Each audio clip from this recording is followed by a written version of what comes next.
first, let's just start with where we're at. Okay. You filed a lawsuit. What kind of lawsuit have you filed, and where do things stand right now? Wrongful termination, and we're somewhere in the middle. Federal case, right? Yeah, Federal yeah. Lawsuit. Yeah. Just explain to me what happened on that day.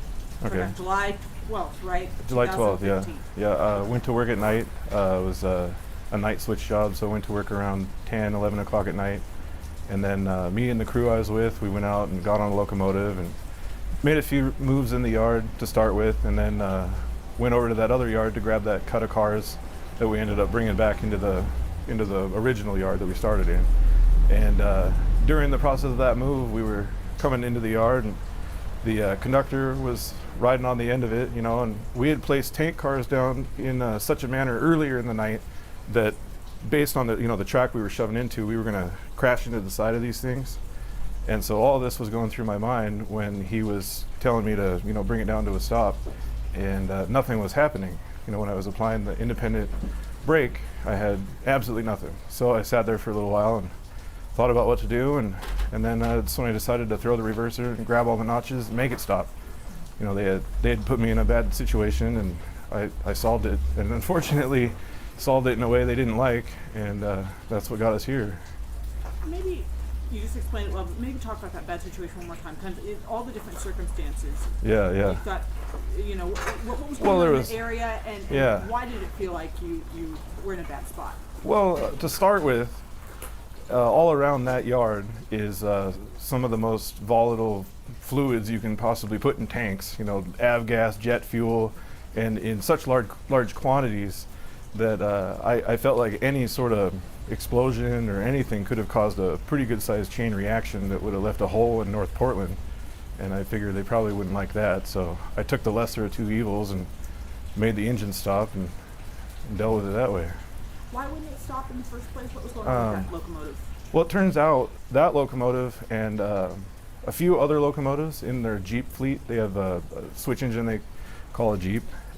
These were getting turned in for bad order brake rigging, which is the rigging that holds the shoes on the wheels or the brake heads in just the right fashion that when you apply the brakes, they're on the wheels and it comes to a stop. Well, these were wore out, and so the roundhouse and the machinists and other people were turning these in as bad order, and then the company was shuffling them up to Seattle, which I understand, I guess, was the only place that had heavy lift capabilities at the time.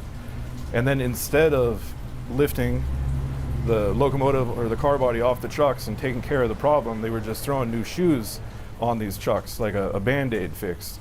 And then they'd go out in the world and get used until they got wore out and turned in again. And so they were on this cycle. And so at the time that this happened to me, I had no idea that there was such a large problem. I knew that we had some substandard Jeeps, but it was just kind of what you dealt with down there, it seemed like. And so when I met Warren, that was when this really got kicked into overdrive. I had no idea, and nobody wanted to listen to me. Like the management, I tried to tell them what happened to me and what I experienced. It's like, hey, this thing ain't working, and they train you to take action and do the best you can do, and so that's what I did.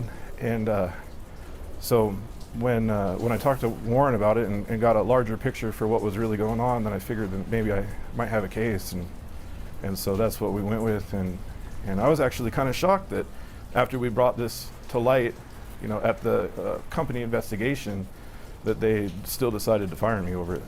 When I kind of showed them, hey, at the very least, this is not my fault here. This is something that you guys have created and put me in this situation. And luckily for you, I was able to take action and not create a larger catastrophe. I mean, I'd say 27 grand worth of repairs on a diesel locomotive is probably a lot less than who knows how big of an explosion. And were there other people around at the time on that day that could have? The crew, at the very least. I had the guy riding the point, and then there was another crew member, and then who knows how many workers are down there at any given time, and then there's other businesses and residences around that area. I mean, there's a lot of people that would have been impacted pretty negatively. So. What is it you were doing? You were going from one yard to another with freight? Yeah, there's a switching terminal company down there called Lake Yard, and sometimes the BN will, the way I figure it, they put cars over there and let them do the switching, and then we bring them back. And then, other railroads interchange to them, and so they're just a collecting ground for cars, and they do their switching, and then we pick up the cars as they become available and bring them back to our yard and fold them into trains, and then they go somewhere else, And so is it a matter of going from one yard to another? But talk about what the train was like. Was it? I think I read that mentioned it was kind of a downhill. Yeah, that yard's a little downhill. It runs downhill into the yard. So if we wouldn't have done anything, it would have just kept going and probably built up speed. And you were with them for 13 years, right? 13 and a half, yeah. Had you ever experienced anything like that before? Any concerns? I've experienced a lot of stuff there. And so I say that's probably what helped me to be able to understand how bad of a situation it really was. And that's why I wiped it out. Obviously you kind of blowing the whistle on what the Band-Aid. That's a big deal too. Yeah. I mean, for people who maybe, wrongful termination, that's one thing, but you're saying there's a Band-Aid issue going on. They need to. How strongly do you believe that is an issue that?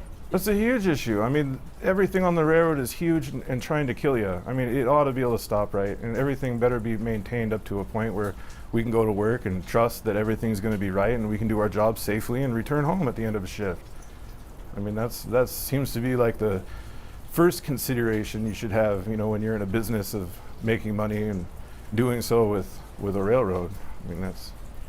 Warren Stout, he ended up speaking up, and what was the most important thing you think he said? Well, he had all the evidence. I mean, we had started digging into it, and then, a friend of mine who was an ex-Roundhouse guy, he kind of got me turned on to the fact that, oh, hey, this thing's been to the Roundhouse a few times, for this problem. Maybe you should look into it a little bit. And it was actually just by happenstance that I met with Warren. I had a problem with a mainline locomotive one day and called the Roundhouse up, and machinist came out, and it was Warren. And we were acquaintances. My brother was probably better friends with Warren than I was, but he had all the dope on it. He started spilling his guts about what was going on and said, hey, you're getting railroaded on this thing, and this is what's really happening down here, and telling me about how they were bad ordering these Jeeps for bad order brake rigging, and he was really fed up with it and just tired of the situation. And so we were kind of there to help each other out. I mean, he had been complaining about this for a long time, and nothing was getting done. And then it turns out I was the lucky winner of catch a bad Jeep day and put it to bed, I guess.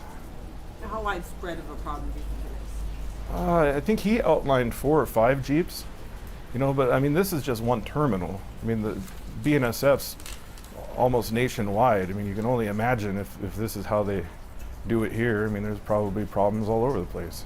So obviously reading through the answer that BNSF is providing, they're denying all of these allegations. Oh yeah, I'm sure. One thing that was brought up, and I want to make sure I'm reading from this, but that they were saying something along the lines of you didn't bring up any of these concerns until there was disciplinary action on the table.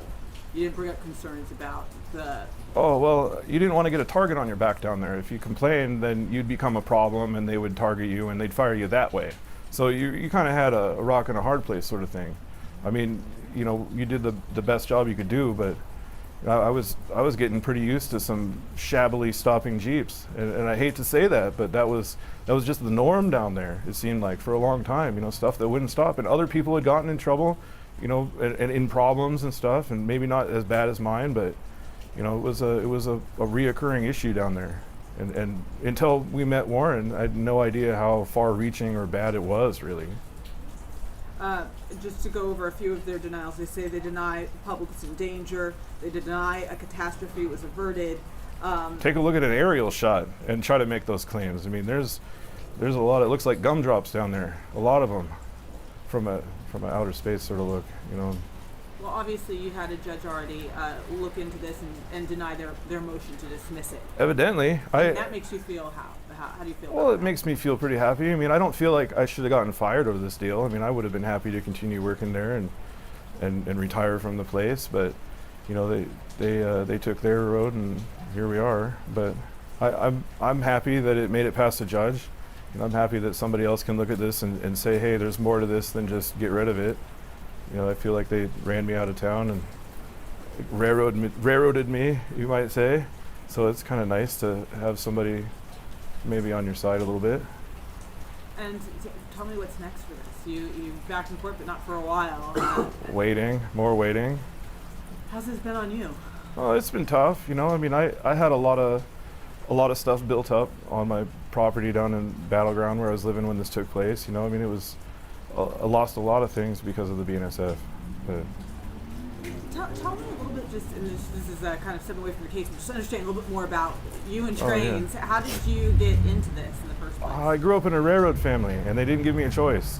So I just sort of, you know, you just sort of assimilate, and I grew up loving trains. I mean, obviously, you know, it was something that from a really early age that I was really into, and so getting to work for the BNSF was like a dream job. And it made it fun to go to work every day, and you know the people down there are great, and you know it was great. It was a good experience. Probably starts to feel like you're leaving a family, or at least Oh, something yeah. you really love. Oh hell yeah, yeah! It was like leaving a family. It was tough. You know, I keep in contact with some people, but you know you lose touch with a lot. And Well, not only do you love trains, but I can tell you guys loved your Portland life. Could you just Oh, describe yeah, Portland was what great. you had going on your property? I had built a 2,000-foot long, 1.5-inch scale railroad that you could ride on, and was giving people rides. You know, giving the public rides, and really had a lot of fun. What's the hardest part about all this? You know, giving up on that. You know, all the people that we touched, all the kids that we were able to show. You know, but you know, it might happen again. You never know where life will take you. I know that obviously you decided to take this leap and go into a big fight against a really big company. Yeah. That had to take a lot of thought. Well, and they took everything from me, so I figured I had nothing to lose. what do you want people to take away? Because they're, like I said, you've got your wrongful termination, but then you've got that other thing you're talking about with the Band-Aid repairs, which would impact a lot. What do you want people to know? What it stems from is corporate America has gotten us to a point where money is more important than people and human lives, and places like this and other places are going to stop at nothing and do anything they can to make a buck, even if it means putting people in danger. You know, maybe not something you can see on the surface, but you know, there's faults, and there's, you know, the world's an imperfect place. Screws fall out all the time. You know, you could have a train going down the track and derail for just about no reason. I mean, it can happen, and with the amount of, you know, people get hung up on coal and oil and stuff going through their town, but what they should really be worried about is anhydrous ammonia and chlorine and things. I mean, there's a lot of stuff that the public probably don't even know about. It's going through their backyard. And you know, if this is the kind of place that's going to run these trains and, you know, do shoddy repairs and substandard work, then who knows what the next thing to happen is going to be. Do you remember what you were hauling on the faulty train that day? Do you remember what the manifest was?